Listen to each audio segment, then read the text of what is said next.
toward peace are obviously a step in the right direction. It nowhere near solves this issue of systemic racism.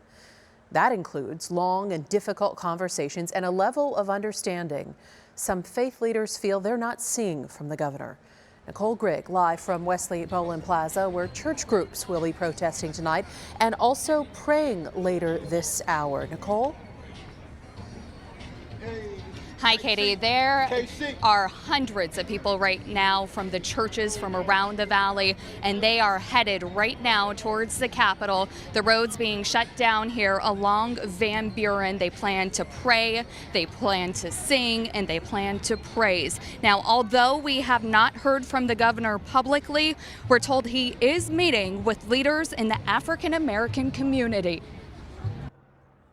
On Sunday, while demonstrators marched in the streets of Phoenix, Governor Doug Ducey met with a dozen faith leaders seen in this photo looking for a way to deal with issues of race in Arizona. By some accounts, the meeting didn't go so well. It just seemed like it was a meeting just to say that I spoken to Black leaders. It was just something to cross off his checklist.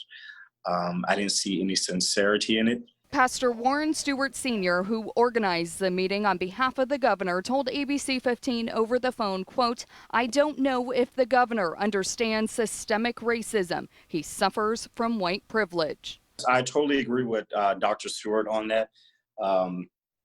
Governor Doug Ducey does suffer from white privilege. The governor was really clear that he believes that racism exists, and he believes racism is a sin.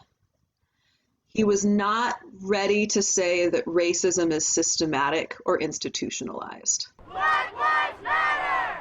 The governor's office said the 90-minute meeting centered around issues of racial justice and ways Arizona and the country can move forward together. It was described as an honest and frank conversation, but among the faith leaders, it only went so far. I think he recognizes that there could be consequences among some of his constituents if he said, yes, he believes racism is systematic. But what I look for in leaders is courage. And the governor said he was grateful for the faith leaders' openness and time. He hopes to continue the dialogue, and this is not the only leader in our community that we have reached out to. We reached out to Mayor Kate Gallego as well. We tried to get the mayor of Arizona's largest city on what she plans to do to help with the divide in our community right now.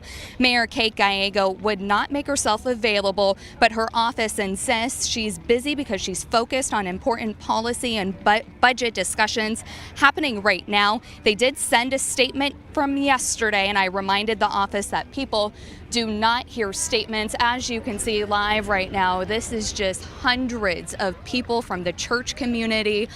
This sign right here says, "Forgive my silence. Black lives matter to Jesus." So a lot of these signs right here you're seeing around the Bible, around faith, different quotes from the Bible and verses. And this is all the way around along Van Buren, and it just keeps wrapping with the amount of people.